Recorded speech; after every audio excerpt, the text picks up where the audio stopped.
জামাই ষষ্ঠীর দিন দেখো আমার বড়মশাই জামাই সেজে সকাল সকাল একা একা সাইকেল নিয়ে বেরিয়ে পড়েছে ফোঁটা নিতে। আমরা কতই না পেছনে দৌড়ঝাঁপ করলাম যে আমাদের নিয়ে চলো, কিছুতেই আমাদের ডাকলোও না, দেখো একা একা বেরিয়ে যাচ্ছে। না গো, এমনটা নয়, তোমাদের দাদাভাই যাচ্ছে একটু মার্কেটের দিকে, একটু কেনাকাটি করতে, মানে একটু ফল একটু মিষ্টি এগুলো নিতে। তো সেই জন্যই দেখো একটু ভিডিওটা ক্যাপচার করে নিলাম। তোমাদের দাদাভাই কিন্তু একেবারে রেডি, আর আমি আর মামাম সোনা এই যে এখন রেডি হব। তো এখন বাজে কিন্তু সকাল 8টা মতো। শুভ সকাল আমার প্রিয় বন্ধুরা, সবাই কেমন আছো? আশা করছি সবাই খুব ভালো আছো আর সুস্থ আছো। আমরাও বেশ ভালো আছি। শুভাশিস টুম্পা লাইফস্টাইল ব্লগে আবার একটা নতুন ভিডিওতে তোমাদের সবাইকে অনেক অনেক শুভেচ্ছা ও ভালোবাসা। তো দেখো এই যে মেয়ে জামাই আমরা দুজনেই কিন্তু একেবারে রেডি সেডি হয়ে গেছি। আমাদের দুজনকে কেমন লাগছে অবশ্যই কিন্তু কমেন্ট বক্সে কমেন্ট করতে একেবারেই ভুলো না। তো এই শাড়িটা আমাকে কেমন লাগছে পরে অবশ্যই জানিও। এই শাড়িটা কিন্তু তোমাদের দাদাভাই আমাকে মুম্বাই থেকে এনে দিয়েছিল। তো ওই শাড়িটা আজকে পরেছি। আর তোমাদের দাদাভাই দেখো এদিকে ওর একটা বন্ধু ফোন করেছে, তার সাথেই ফোনে কথা বলছে। সেই সুযোগে আমি আমার সুযোগে সদ্ব্যবহার আর কি ভিডিওটা ক্যাপচার করলাম। আর এই ব্যাগের মধ্যে একটু ফল আর মিষ্টি রয়েছে। আর মামাম সোনাকে দেখতেই পাচ্ছ একেবারে রেডি শেডি হয়ে মামা বাড়িতে যাওয়ার জন্য একেবারে সবার আগেই ও এগিয়ে যাচ্ছে। আর এই যে মামাম এই লাল জামাটা পরেছে। যাই হোক, চলো আজকে ব্লগটা কন্টিনিউ করতে থাকো। আশা করছি আজকের ভিডিওটা ভালো লাগবে। আর হ্যাঁ, তোমরা কারা কারা জামাই ষষ্ঠীতে যাচ্ছ অবশ্যই কমেন্ট বক্সে কমেন্ট করে জানিও। আর তোমাদের দিনটা কেমন কাটলো সেটা অবশ্যই জানিও। এই যে চলো আমরা এখন হাই রোডে উঠে গেছি, আর এখন টোটোতে করে আমরা যাচ্ছি। সত্যি কথা বলতে এতটা খুশি এতটা আনন্দ নিয়ে বাবার বাড়িতে গেছিলাম, শেষ পর্যন্ত যে এতটা দুঃখ নিয়ে এতটা কষ্ট নিয়ে বাড়িতে ফিরতে হবে সেটা কখনো আমরা আশাই করিনি। সত্যি ওই যে হয় না যে মানুষের জীবনে কখন কি ঘটে যায়, কখন কি ঘটবে সেটা কেউ কখনো কল্পনাও করতে পারে না, আর স্বপ্নেও ভাবতেও পারে না। তো যাই হোক, আমাদের সাথেও ঠিক তেমনটাই তেমন একটা ঘটনা ঘটেছে। তো যাই হোক, সেটা আমি একটু পরে তোমাদের বলছি। এখন ফাইনালি আমরা বাবার বাড়িতে চলে এসেছি। আর ভীষণ গরম আজকে জানো, আর ভীষণ রোদ্দুর দিয়েছে। আর মামা মেয়ে যে ও দাদুর দোকানে কী সব করছে কারুকারসাথে। আর এই যে আমার মা আমাকে একটা ছাতা দিল।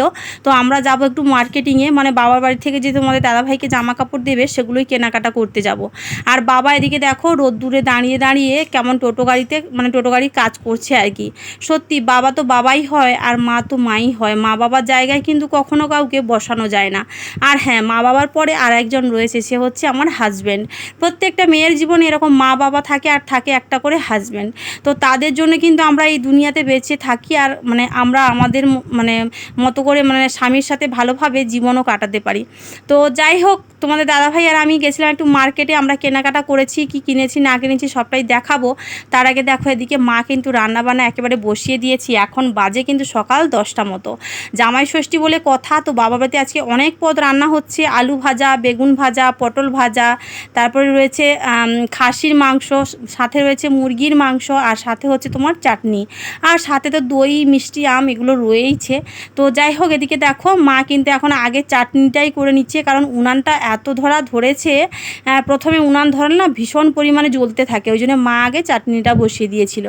আর এদিকে দেখো এখন চিকেনটা করছে, মুরগির মাংসটা করছে। তারপরেই কিন্তু মুরগির মাংসটা হয়ে গেলে তারপরে খাসি মাংসটা ওই যে উনুনে ওই দিকটাতে বসিয়ে দেবে। তো তোমাদের কার কার বাড়িতে এরকম আনন্দ হয়, তোমাদের বাড়িতে কাদের বাড়িতে ননদরা আসে বা তোমরা বাবা বাড়িতে যাও অবশ্যই জানিও। আর হ্যাঁ, তোমরা কিন্তু খুব ভালোবাসা দিচ্ছ। সত্যি আমি কখনো আশা করিনি তোমরা এত ভিডিও দেখবে আমার।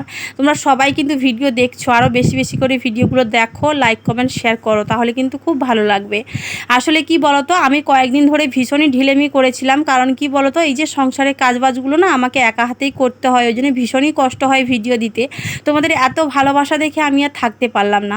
এদিকে দেখো মার চিকেন রান্না হয়ে গেছে, এটা হচ্ছে মাটন। তো দেখতেই পাচ্ছ কালারটা জাস্ট দারুণ এসছে, আর খেতেও নাকি খুব দারুণই হয়েছিল।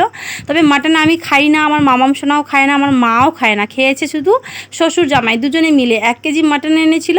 তোমাদের দাদাভাই আর আমার বাবা দুজনে মিলেই খেয়েছে। আর আমার ভাইরা তো বাড়িতে নেই, তোমরা জানো, তোমাদের সবসময় বলি। আর ভাইদেরকে আজকে দিনে ভীষণ রকম মিস করছি, ওরাও ভীষণ কষ্ট পাচ্ছে, বারবার ফোন করছে, ভালোই লাগছে না। কিন্তু কিন্তু একটা কথা এই যে আমার বরমশাই বাড়িতে রয়েছে বলেই কিন্তু বাধ্য হয়ে বাবার বাড়িতে আজকের দিনে আসা, না হলে হয়তো আসতাম কিন্তু এতটা আনন্দ করতাম না। আনন্দ তেমন বলবো না, জাস্ট আসতে হয়, এসছি এটাই যা। আর জামাইকে ফোঁটা দিতে হয় সেটাই হচ্ছে, কিন্তু আমাদের মনের কোনায় কোথাও না কোথাও আমাদের ভাইদের কথা কিন্তু ভীষণভাবে মনে পড়ছে। তো যাই হোক, এদিকে দেখো সন্ধেবেলা লুচি ভাজা হলো, জামাইকে ফোঁটা দেওয়া হবে, লুচি সুজি সমস্ত কিছু হয়েছে। আর এদিকে মা দেখো এখন সন্ধেবেলা, এখন সন্ধে 6টা মতো বাজে, মা সন্ধে প্রদীপ জ্বালিয়ে তারপরে এই যে আমার বরমশাইকে ফোঁটা দিচ্ছে। সত্যি কী যে ভালো লাগছে। আর এদিকে দেখো বাবা দোকানেই ছিল, কাজ করছিল, বাবাকে ডাকলাম, বাবা তুমি আসো। তো সেজন্য বাবা এসে উকি মেরে আমার মেয়েকে একটু হাসাচ্ছে। এরই মধ্যেই কিন্তু আমার মেয়ের সাথে বিশাল বড় একটা দুর্ঘটনা ঘটে গেছে। সাথে আমার সাথে তো কয়েকদিন আগে থেকেই দুর্ঘটনা ঘটেছে, সেটা তোমাদের সাথে মানে আমি যেটা বুঝতেই পারিনি সেটা কিভাবে বলি বলো তোমাদের, তাই না? সত্যি এরকমটা যে আমাদের সাথে হবে কখনো ভাবিনি। তো এদিকে দেখো আমার মা হচ্ছে আমার বরমশাইকে একটু মিষ্টি খাইয়ে দিচ্ছে, জামাই বলে কথা। তারপরে কিন্তু এই যে আমার বরমশাই মাকে গিফট দেবে বলে একেবারে রেডি, মাকে একটা শাড়ি সায়া ব্লাউজ এগুলোই দেওয়া হয়েছে। আর মা হচ্ছে আমার বরমশাইকে স্যুট জামা, আর আমার মামাম সোনাকে দিয়েছে একটা হট প্যান্ট আর উপরে টপ, এগুলোই দিয়েছে। তো কোনো একটা ভিডিওতে আমি তোমাদেরকে দেখিয়ে দেবো বরমশাইকে কি দিয়েছে আমার বাবার বাড়ি থেকে। তো এদিকে দেখো এই যে মানে শাশুড়ি জামাই মানে জামা কাপড় দেওয়া নেওয়া হয়ে গেল। এখন বরমশাইকে থালা ভর্তি করে আমার মা খেতে দিয়েছে। বরমশাই তো ভর্তি থালা দেখে চোখ গাছে উঠেছে, আমাকে বলছে তুমি আসো এগুলো তুলে নাও, আমি এতগুলো খেতে পারবো না। তখন আমি বলছি তুমি টেনশান নিচ্ছ কেন, আমি তো রয়েছি। তো যাই হোক খেতে তো বসলাম ঠিকই, কিন্তু মানে তার আগে ভীষণ বড় একটা দুর্ঘটনা ঘটে গেছে। তো বলি, কয়েকদিন আগে আমাদের বাড়িতে হচ্ছে মাঠে খড় রয়েছে, যেখানে আমরা ধান সেদ্ধ করছিলাম, তোমরা অনেকেই জানো যারা পুরনো ভিউয়ার্স রয়েছো। তো সেই মাঠে হচ্ছে কিছু খড় রয়েছে আর কি, সেগুলো হচ্ছে জ্বালানি দেওয়া হয়।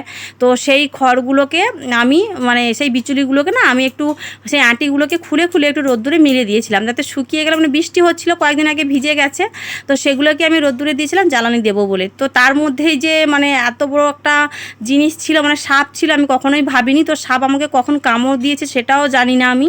তো মনে হচ্ছিল সাপ আমাকে কামড় দিয়েছে, কিন্তু তারপরে আর কিছু মনে করিনি, তাড়াহুড়ো করে রান্না করছিলাম।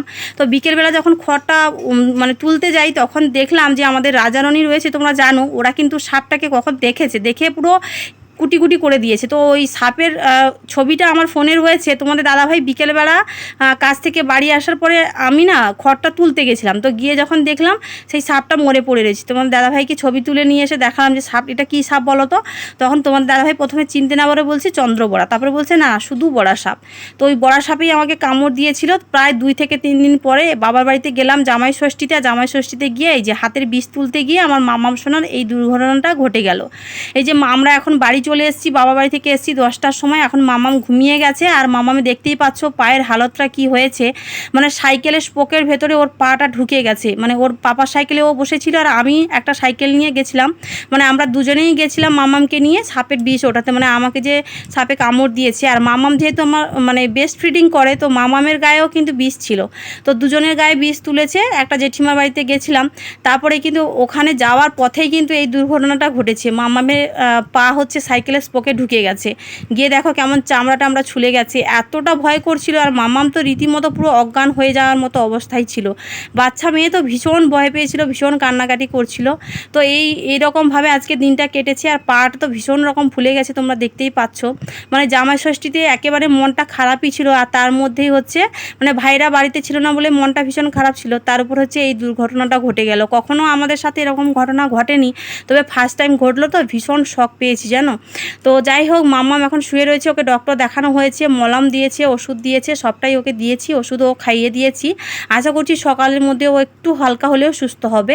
তো এদিকে আমি এখন মশারির মধ্যে চলে এসেছি, আর তোমাদের দাদাভাই যে দরজা বন্ধ করছে। তো চলো আজকে ব্লগটা এই যে ঘুমাতে এসেই ব্লগটা শেষ করলাম। ভিডিওটা ভালো লাগলে অবশ্যই ভিডিওতে একটা লাইক করো, কমেন্ট করো, চ্যানেলটা সাবস্ক্রাইব করে আমাদের পাশে থেকো। আর এই যে এই আঙুলটাতে আমাকে সাপে কামড় দিয়েছিল, তো এখানে একটা শেকড় বেটে আমি বসিয়েছি, আর এই যে তোমাদের দাদাভাই ন্যাকড়া বেঁধে দিয়েছে।